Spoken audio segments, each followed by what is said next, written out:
বাঁশ গাছ হাতির প্রিয় খাবার। হাতিদের পেট ভরাতে মেদিনীপুরে বাঁশবন তৈরি করছে বন দফতর।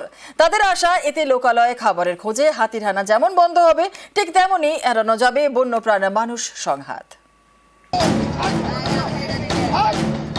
জঙ্গলে পর্যাপ্ত খাবারের অভাব, খাবারের খোঁজে হামেশাই লোকালয়ে হাতির হানা। কখনো বিঘার পর বিঘা জমির ফসল নষ্ট, কখনো বা বাড়িতে ঢুকে তাণ্ডব, অনেক সময় প্রাণহানির ঘটনাও ঘটে। এই ছবিটাই বদলাতে চাইছে বন দফতর। হাতিদের প্রিয় খাবার বাঁশ গাছ, তাই মেদিনীপুরে জঙ্গল লাগোয়া লোকালয় তৈরি করা হচ্ছে বাঁশবন। বিভিন্ন জায়গা থেকে বাঁশ সংগ্রহ করে বিশেষ পদ্ধতিতে চারা তৈরি করছেন বনকর্মীরা। বর্ষার আগেই মূলত হাতিদের যাতায়াতের জায়গায় বেশি করে বাঁশ গাছ লাগানো হবে।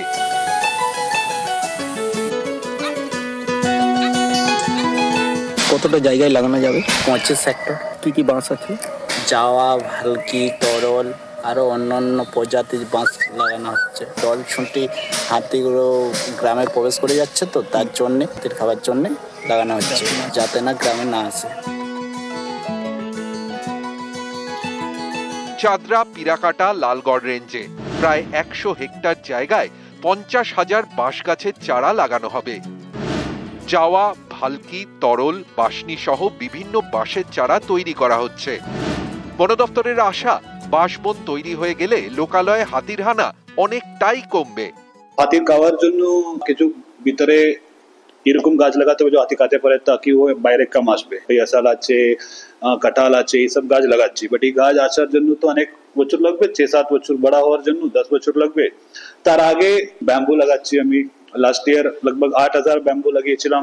এই বছর কিছু বড়ে করে 50,000 ব্যাম্বু লাগাচ্ছি। তো 3টা রেঞ্জে। তো এমনি তো এটা বলতে পারবো না তো সব কিছু কমপ্লিটলি বন্ধ হয়ে যাবে, বাট কম তো আমি করতে পারবো। নভেল প্লান্টেশন যেরকম বন মহোৎসব সময় হয়, তো জুলাই স্টার্টিং এ, তো তার সময় লাগানো। এদিকে বুধবার নকশালবাড়ির নেহালজোতে লোকালয়ে হানা দেয় হাতির পাল, তবে তাণ্ডব চালায়নি, খাবার নিয়ে জঙ্গলে ফিরে যায়। পশ্চিম মেদিনীপুর থেকে শোভন দাস ও শিলিগুড়ি থেকে বিশ্বজিৎ মিশ্র, নিউজ 18 বাংলা। আজকে পরবর্তী খবরে, জাপানের আম, বিশ্বের সব থেকে দামি মিয়াজাকি আম ফলছে দুর্গাপুরে। কাকসার লোহাগুড়ি গ্রামের মাটিতে তাক লাগিয়েছেন প্রাণী সম্পদ দপ্তরের প্রাক্তন আধিকারিক।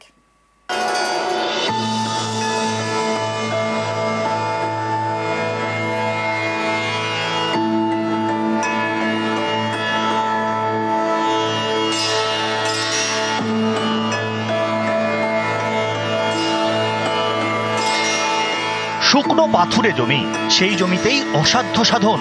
কাকসার লোহাগুড়ি গ্রামে ফলছে বিশ্বের সব থেকে দামি আম মিয়াজাকি। শুধু মিয়াজাকি নয়, একাধিক বিদেশি প্রজাতির আম চাষ করছেন প্রাণী সম্পদ দপ্তরের প্রাক্তন আধিকারিক। বিশ্বের সব থেকে দামি আম মিয়াজাকি। জাপানি এই আম ফলছে দুর্গাপুরে। 2019 আন্তর্জাতিক হর্টিকালচার ফেস্টিভ্যালে 1 কেজি মিয়াজাকি আমের দাম ওঠে 2,75,000 টাকা।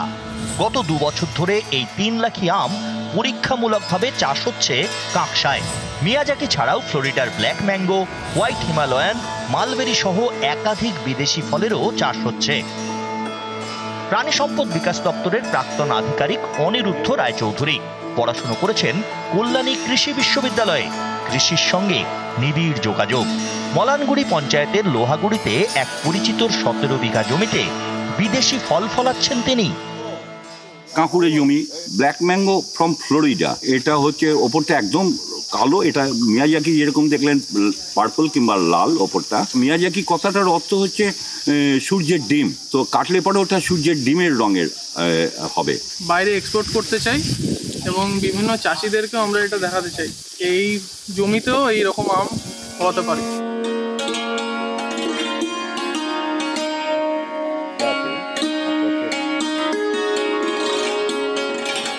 আমার কাছে রয়েছে এই আম, যাকে মিয়াজাকি আম বলা হয়।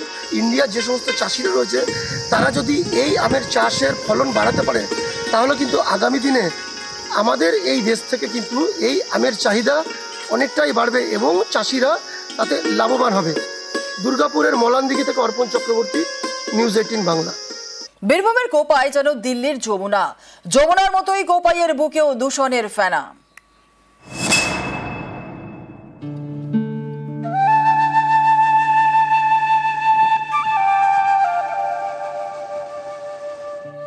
বীরভূমের কোপাই নদী লাভপুরের হাঁসুলিবাগ কঙ্কালীতলা শ্মশানের পিছন দিয়ে তীর তীর করে বয়ে যায়। আমাদের ছোট নদী চলে বাঁকে বাঁকে।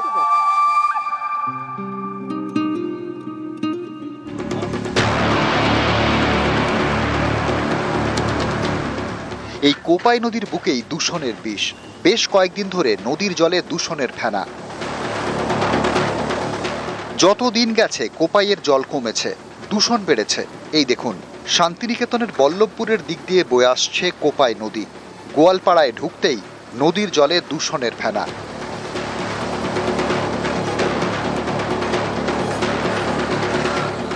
ফেনা কখন বলতে শুধু বন্যা হলে তখন হয়। আমি তাই এই সকালে চিন্তা করি যে এত ফেনা মনে হচ্ছে সাপও ভুলে গেছে।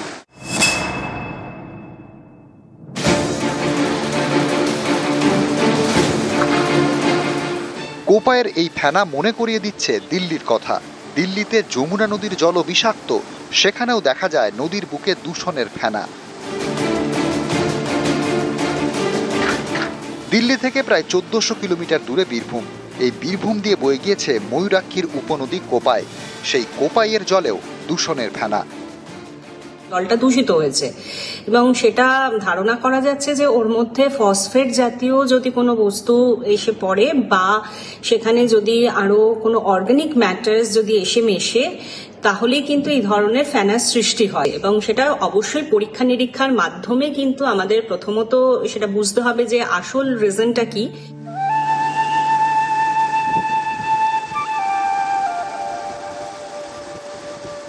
বীরভূম থেকে ইন্দ্রজিৎ রুজ, নিউজ 18 বাংলা।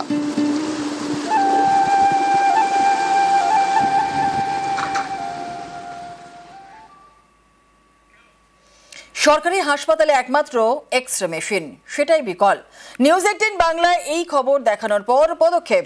বাঁকুড়ার কোতলপুর গ্রামীণ হাসপাতালে সরানো হলো এক্স-রে মেশিন, চালু পরিষেবা।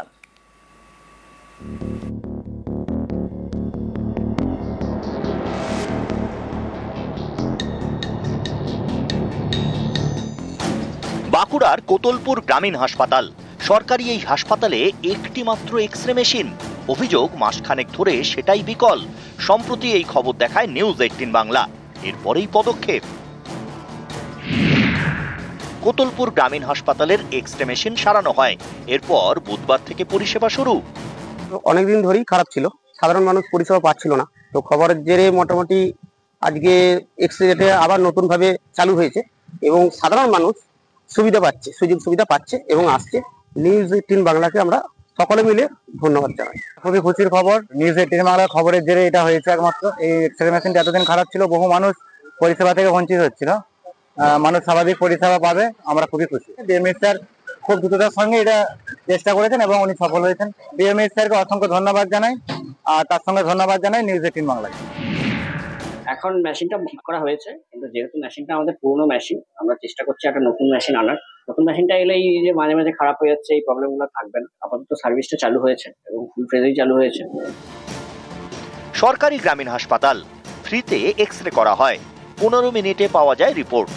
স্থানীয়দের অভিযোগ মাসখানেকের বেশি সময় ধরে কোতলপুর গ্রামীণ হাসপাতালের এক্স-রে মেশিন বিকল।